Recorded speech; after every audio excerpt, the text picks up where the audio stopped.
This is not a drill, guys. I repeat, this is not a drill. DaVinci Resolve 19 is available.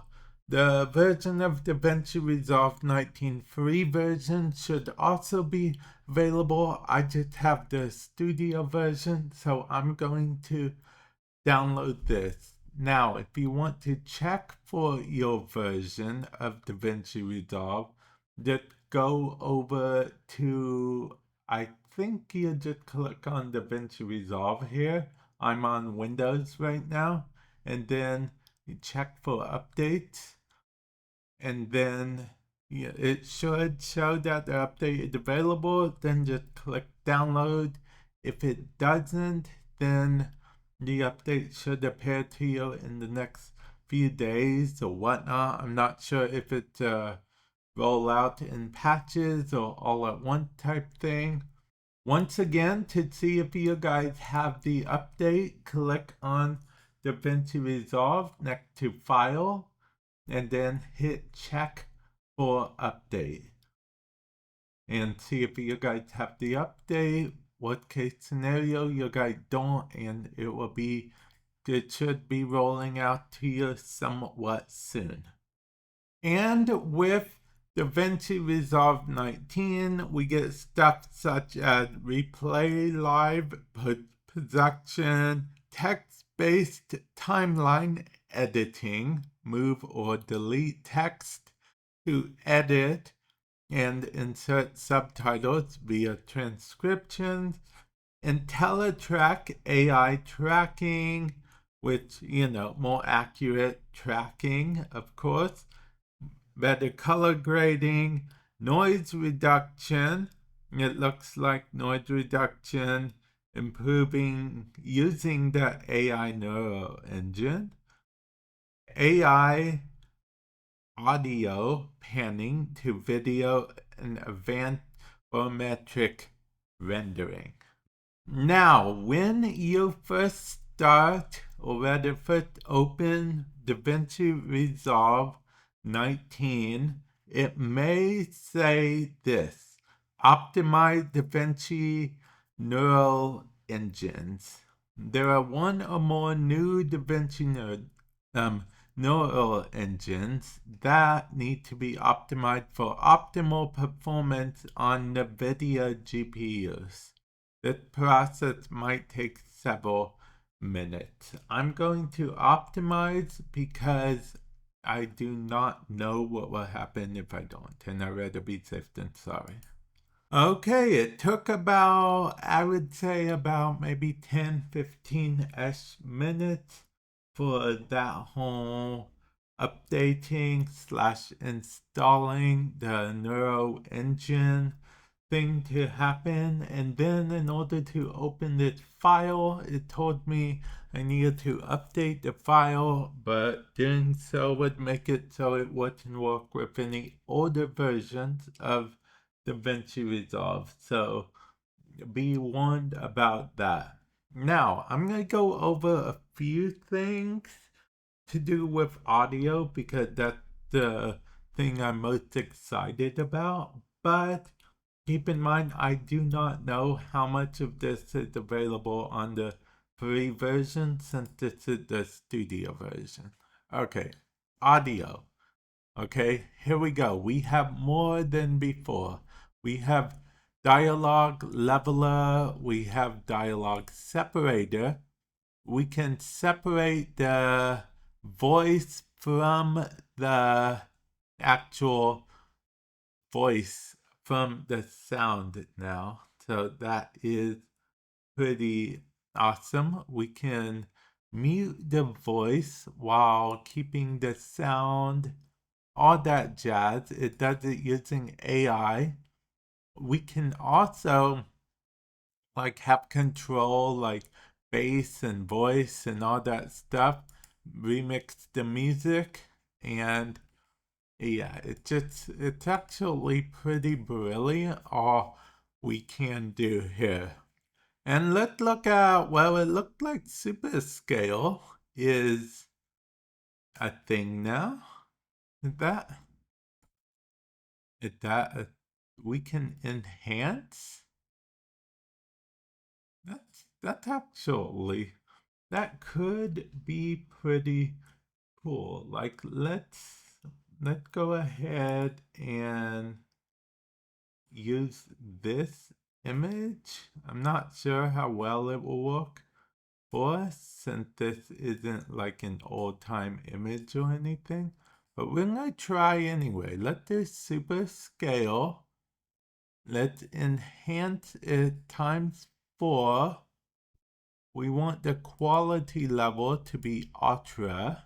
Let's actually import an older image and see if we can do the same. Okay, I have imported this image from Marvel Snap. It's Pixie from Marvel Comics / Marvel Snap. I have a whole channel dedicated to Marvel Snap content if you want to check it out.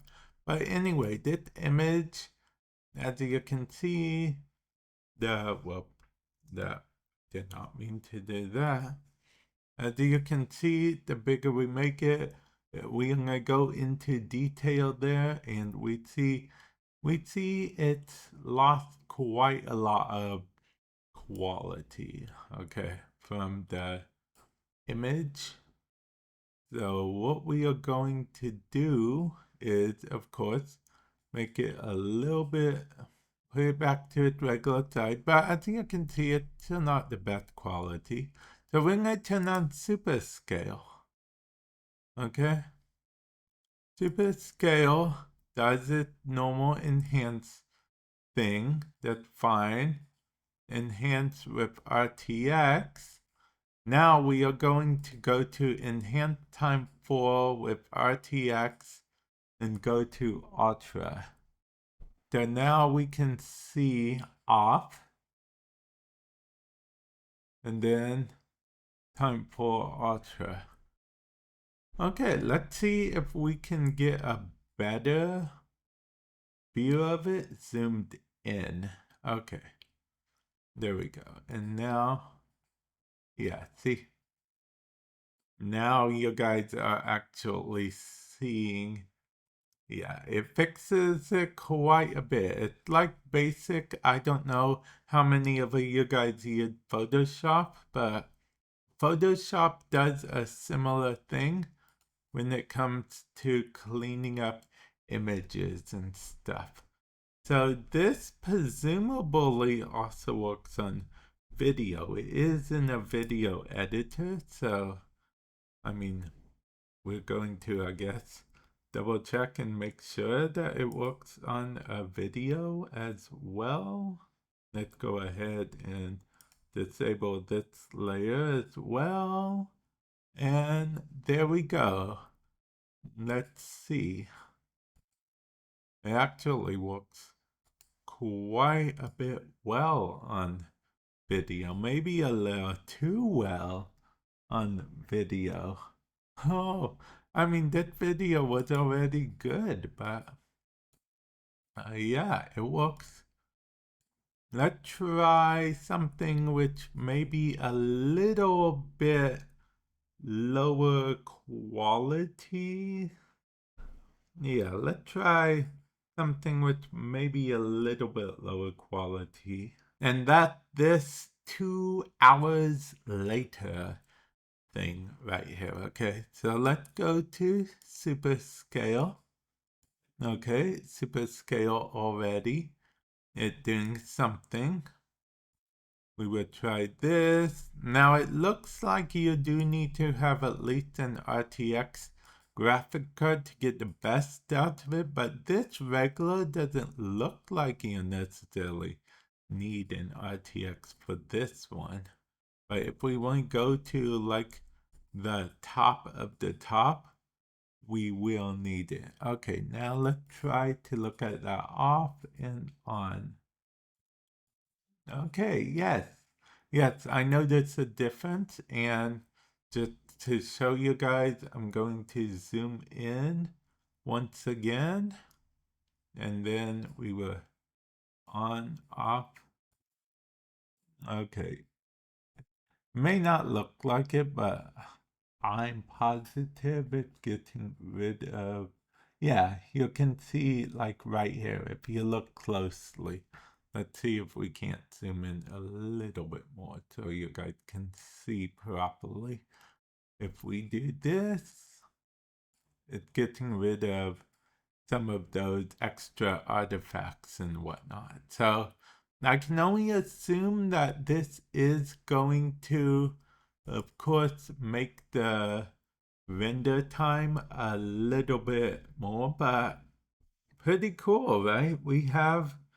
AI, we have AI actually artifact elimination and whatnot for video. With, like I said, I don't know if this is limited to just the studio version or if it's on the free version as well. Feel free to let me know comment section below. But those are some of my favorite features as well as how to go about updating to version 19. So yeah, hopefully you found this helpful. And with that said, I will catch you guys in the feature later.